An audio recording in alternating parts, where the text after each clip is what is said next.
Kapag ganito ang ginawa mo araw-araw, mahihirapan umangat yung account mo. Pero sa bagay, eto naman talaga yung kadalasang ginagawa ng mga baguang content creator o yung mga nag-uumpisa pa lamang bilang isang content creator dahil naniniwala sila na aangat yung mga account nila sa pamamagitan ng follow to follow, which is hindi po yan ang tamang paraan para umangat ang account natin.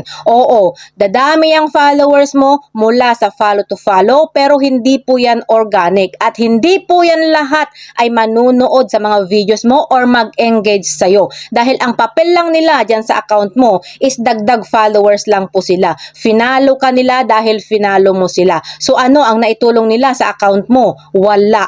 Dahil hindi po tayo magkakaroon ng earnings dahil sa bilang ng followers. Kundi magkakaroon lang po tayo ng earnings dahil sa mga content natin. Ma-monetize tayo sa content monetization tools dahil sa mga content natin. Makilala tayo ng mga audience natin dahil sa mga content natin. Magkakaroon tayo ng views at engagement mula sa mga content natin. At magkakaroon tayo ng organic followers mula sa ating mga content. In short, aangat tayo, aangat yung account natin mula sa ating mga content. Kaya dapat mas unahin natin ang mag-create ng mga valuable and engaging content para mas mabilis umangat yung account natin. Hindi sa follow to follow. Pwede naman kayong makipag-follow to follow guys, pero dapat wag kayo doon mag-focus. Dahil ang follow to follow guys is pwedeng mapahamak yung account natin dyan.